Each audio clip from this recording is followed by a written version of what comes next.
Oke, selamat siang. Perkenalkan, nama saya Adrianus Ahas.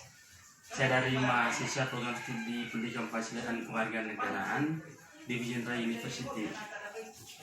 Saya ingin memberikan satu opini menyangkut pandemi COVID-19 yang melanda seluruh dunia, hampir seluruh dunia.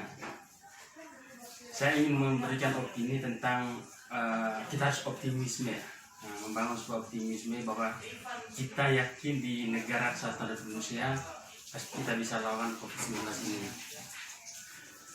Kalau kita lihat ke belakang lagi sejarah itu banyak yang kita udah lalui, apalagi di Indonesia dan hampir seluruh dunia juga melalui banyak virus-virus pandemik yang sudah melanda dunia. Salah satu contohnya HIV juga, yang sampai sekarang juga masih ada di hampir seluruh dunia, masih ada itu. Ya, terus kalau kita ingat tahun 2003, 2005, 2012, dan 2016 itu ada juga penyakit 2002 itu ada SARS. Nah, itu juga hampir seluruh dunia juga melanda itu. Terus setelah SARS lagi ada itu flu burung. Itu juga luar biasa waktu itu korbannya juga. Ada juga Ebola. Nah, kalau seandainya muncul pertanyaan apakah itu kita sudah lewat? Tentu kita sudah lewat itu. Nah, berarti kesimpulannya bahwa kalau kita lihat dari sejarah itu, saya secara pribadi optimis bahwa pandemi COVID-19 ini akan segera berakhir. Kita juga bisa mentuntaskan COVID-19 ini. Nah, yang sekarang terbaru ini, COVID-19 ini disebut sebagai virus corona yang merajalela, yang hampir seluruh dunia itu sudah sangat sibuk urusan itu. Nah, saya secara pribadi dan juga membangun sebuah optimisme bahwa kita percaya bahwa semua itu akan berakhir. Nah, kalau begitu, kalau pertanyaan muncul kepada saya, bagaimana sih tanggapan anak muda dalam menanggulangi COVID-19 ini? Bagaimana cara upaya anak muda dalam menanggulangi COVID-19 ini? Secara pribadi saya selaku anak muda tentu selain kita memberikan edukasi, sosialisasi kepada masyarakat bahwa pentingnya hidup sehat dan juga pentingnya itu untuk mengikuti instruksi atau protokol kesehatan Republik Indonesia. Terus tentunya mematuhi social distancing.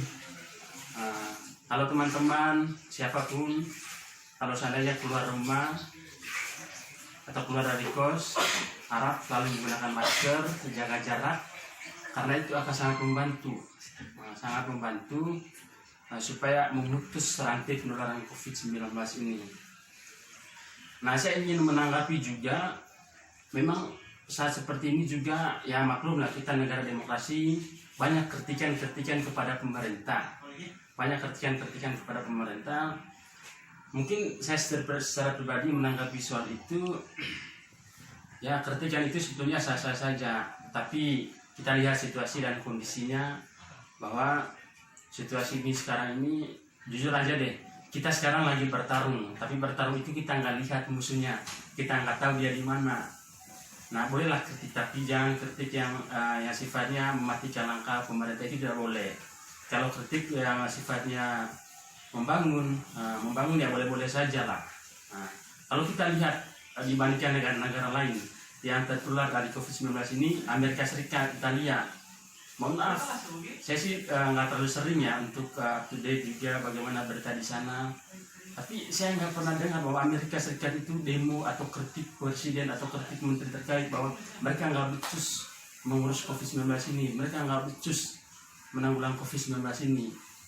Nah, begitu juga Italia, saya nggak pernah dengar bahwa di Italia itu masyarakatnya berontak, masyarakatnya demo, orangnya kritik pemerintah, orangnya kritik kementerian ini. Saya nggak pernah dengar. Karena di dalam diri kita, jujur aja, kalau dalam diri kita mungkin secara pribadi saya udah menanamkan rasa percaya diri, rasa saling mempercayai di sana jelas. Dan juga mungkin sebagai kesimpulan terakhir dari saya nanti, bahwa saya yakin dan percaya tidak mungkin di dunia ini tanpa kehendak dari Tuhan Yang Maha Kuasa. Nah, yang kita alami sekarang, yang kita alami semua hampir seluruh dunia itu, saya yakin ini saya yakin ini sudah diizin sama Tuhan Yang Maha Kuasa. Tapi saya ada yakin dan percaya, optimis bahwa Tuhan Yang Maha Kuasa itu tidak akan memberikan cobaan di luar batas kemampuan kita sebagai manusia yang biasa. Oke, mungkin sekian dari saya. Terima kasih.